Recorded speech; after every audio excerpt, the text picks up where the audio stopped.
نصل إلى قضية الحصاد المغربي، فقد قرر قاضي التحقيق الفرنسي مارك تريفيديتش المكلف بالتحقيق في اغتيال رهبان تبحيرين السبعة الاستماع إلى عبد القادر تيغا الضابط السابق في الجيش الجزائري.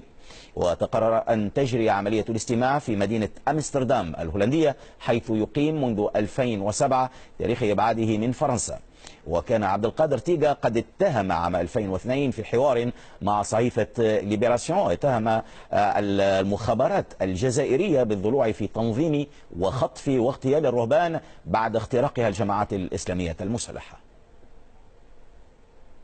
رغم قوة تصريحات عبد القادر تيغا الضابط السابق في المخابرات الجزائرية، والتي اتهم فيها المخابرات الجزائرية بالوقوف وراء تنظيم خطف وقتل الرهبان السبعة، إلا أنها لم تحدث تلك الرجعة التي أحدثتها تصريحات الجنرال المتقاعد فرانسوا بوتش والتر ملحق الدفاع في السفارة الفرنسية في الجزائر عام 96 من القرن الماضي.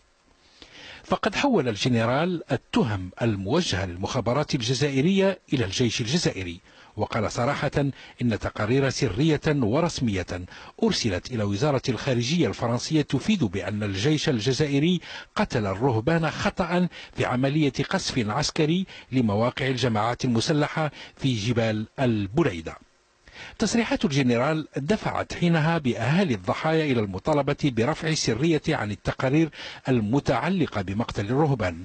وقد قال الرئيس الفرنسي نيكولا ساركوزي حينها ردا على تصريحات الجنرال إنه سيرفع السرية عن الملفات التي تطالب بها العدالة، لأنها كما قال هي الطريقة الوحيدة لتحقيق العدالة. وقد أزالت هذه القضية كثيرا من الحبر بين متهم للجزائر ومدافع عن القتل الخطأ الذي تكلم عنها الجنرال والتر. تعقيدات القضية أوحت لسينمائي فرنسي بإنتاج فيلم تحت عنوان رجال وآلهة، حيث تناول فيها السينمائي الفرنسي ظروف اغتيال الرهبان في جزائر التسعينيات، جزائر ضاقت فيها حرية كثيرة ومنها الحرية الدينية. ومعنا الآن من جنيف حسني عبيدية الباحث في جامعة جنيف. سيد حسني، يعني من الناحية الإجرائية أولا، هل تعتقد أنه أصبح من الوارد الآن قبل أي وقت مضى رفع السرية بشكل نهائي عن هذه القضية، خاصة وأن الموضوع هو موضوع طلب قضائي هذه المرة؟ رفع السرية تم بقرار من قبل الرئيس الفرنسي على كل المراسلات بين وزارة الدفاع الفرنسية في باريس وملحقيتها العسكرية في السفارة في الجزائر، بالإضافة كذلك إلى كل الرسائل من قبل وزارة الخارجية. كل المعلومات الأمنية تقريبا الآن أصبحت في متناول قاضي التحقيق، إلا بعض الوثائق القريبة جدا من موعد وقوع الحدث لحد الآن لم ترفع عليها السرية. الآن هي مرحلة جديدة، هي مرحلة السماع أو الاستماع إلى الشهادات الحية. فبالتالي أعتقد أن القضاء الفرنسي مهمة الآن ستكون مهمة صعبة جدا، لأنه يجب الوصول إلى مصدر الاعترافات ثم الوثائق. سيد حسني، يعني الجميع تابع هذه القضية بكل تشعباتها حتى أنها عولجت سينمائيا، ولكن السؤال الذي ما زال عالقا، ما هي الأسباب السياسية أو الدينية التي حالت إلى حد الآن عن أن تقال الحقيقة كاملة؟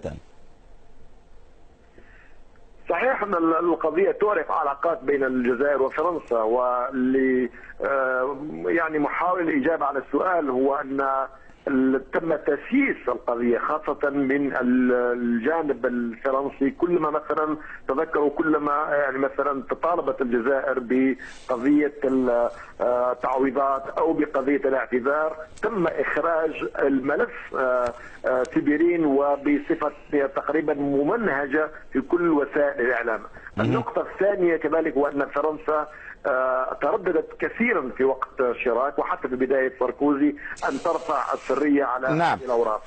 النقطة الأخيرة هي قضية تشعب القضية كما أشرت. شكرا جزيلا لك لضيق الوقت حسني العبيدي الباحث في جامعة جنيف، شكرا على المشاركة.